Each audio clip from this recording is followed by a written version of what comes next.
আমি নারায়ণগঞ্জের লেতা, আমি লেটা হয়েছি, আমাকে আপনারা ভোট দেবেন না?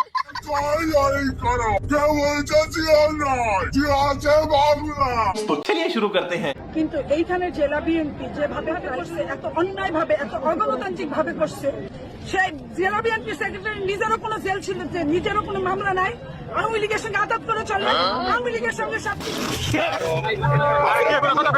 আমাদের দেশ নেত্রী অসুস্থ আছে, তার সুস্থতা কামনা করি, তারেক রহমানের দীর্ঘায়ু কামনা করি। কিন্তু অনেকে আবার ওই যে সাইড থেকে ভাগ থেকে মানুষে হয়ে দিতেছে, বাংলা ভাষা কইতে পারে না লোকটা। এই লোকটা একজন জনপ্রিয় নেতা। এইরকম একটা লোক যদি বিএনপির নেতা হয়, আমি যে শুনছি উনি নাকি 27 বছর জেলে ছিল। 27 বছর যে লোকটা জেলও আসেনি, এই লোকটা বাংলা ভাষা নাও হওয়ার একটা সম্ভাবনা আছে, কারণ জেলে তো বাংলা ভাষা পাওয়া যায় না।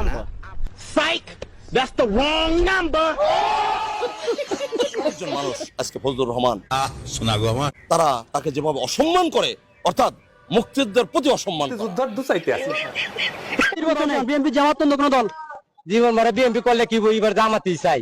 কেন জামাতকে চান? জামাতে চাই, জামাতে কিন্তু সময় দেখছি না কিরকম করে, এই লেগে দেখতাম চাই হ্যাঁ কিরকম করে। মসজিদ আল্লাহর ঘর, এই মসজিদে কোন রাজনৈতিক দলের মিটিং হতে পারে। রুকো যারা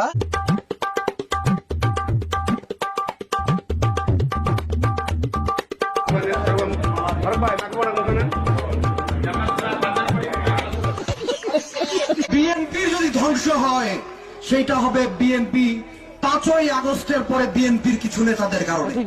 যা শুরু করেছে এদের কারণে আজকে সারা দেশব্যাপী বিএনপি।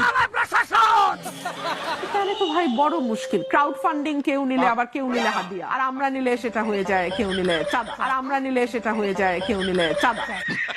ভাইরা, আজকে এমন একজন ছাত্র নেতার সাথে আপনাদেরকে পরিচয় করাই দিব, যার বয়স নাকি জনাব তারেক রহমান সাহেবের সমান। বর্তমানে বিএনপি দলটি এমন একটা দলে পরিণত হয়েছে যার মধ্যে একের ভিতরে সব কিছু আছে। এটা হইলো কেন্দ্রীয় লোক, আমি এমপি নির্বাচন করতেছি, আমার আপন বোনকে জামাত যে পটাই ফেলাইছে, আমার আপন বোনকে জামাত যে পটাই ফেলাইছে। শুরু করছে এমপি প্রার্থীর আপন বইনেরে জামাত পড়াই লেছে। এখন যদি এমপি প্রার্থী যদি এমপিতে দাঁড়াইয়া আপন বইনের ভোটটা না পায়, লজ্জা নেই, এগুলানি করে।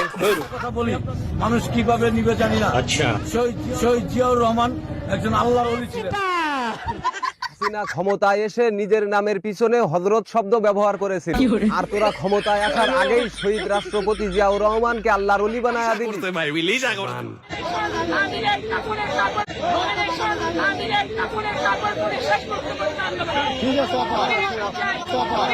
তখনই খবর দ্বিতীয়টা, সেটা একদম সবাই খুশি হবে, একদম সমস্ত দেশ নাচবে। দ্বিতীয়টা বাংলাদেশটা এই জন্যই আমার ভালো লাগে, নতুন নতুন আপডেট কিছু দেখায়। এই তো কিছুদিন আগে হিরো আলমকে দেখছিলাম, এখন এই যে জাকির খান না কি খান তারে দেখতেছি। ওই 111 আমাদের ভুলের কারণে হয়েছে, আমাদের খাম্বা ভুল ছিল, আমাদের হাওয়া বহন ভুল ছিল, কথা বলতে বিএনপি রাজনীতি থাকে না। নির্বাচন যখন আমরা নন পিয়ারে করলাম, একটা নির্বাচন আমরা পিয়ার পদ্ধতি করে দেখি না সমস্যাটা কোথায়, অসুবিধা কি। 12টা হওয়ার পরও তো 12টা নির্বাচনের পর তো 2বার সামরিক শাসন আসছে, 111 আসছে, ইউনূস সরকার আসছে, ঘাড় ধাক্কা দিয়ে সরাই দিছে। এয়ার সিস্টেমটা আমিও বুঝি না, বাংলাদেশের জনগণ বোঝে কিনা আমি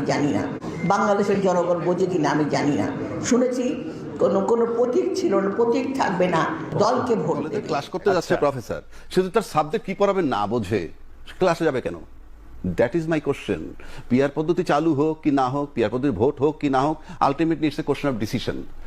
কিন্তু আপনি পিয়ার পদ্ধতি বোঝেন না, অবশ্যই আপনার বলার রাইট নাই, আর যদি বলেন তাহলে রাজনীতি করার রাইট নেই।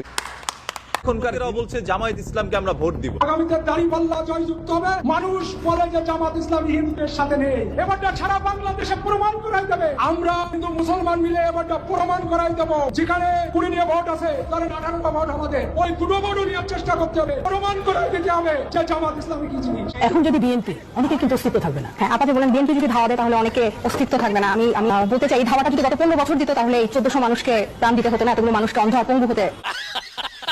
শিবিরও বাংলাদেশি, ছাত্র দল বাংলাদেশি, আমরা ভাই ভাই, আমরা পাকিস্তানি হবো কেন? ছাত্র দলের উদ্দেশ্যে একটাই কথা বলতে চাই যে ভালোভাবে পরিচালনা করেন, সবার মন জয় করেন, ছাত্র দল একদিন বিজয়ী আসবে। আগামী নির্বাচনে বিএনপির জন্য একটা কঠিন বার্তা, সংসদ নির্বাচনে কঠিন বার্তা হইলো এইটা যে ভালোভাবে কোনো চাঁদাবাজি না, প্রত্যেকটা মানুষের মন জয় করা। সমাজে যদি কোনো বিশৃঙ্খলা না ঘটায় তাহলে বিএনপি ক্ষমতা আসবে।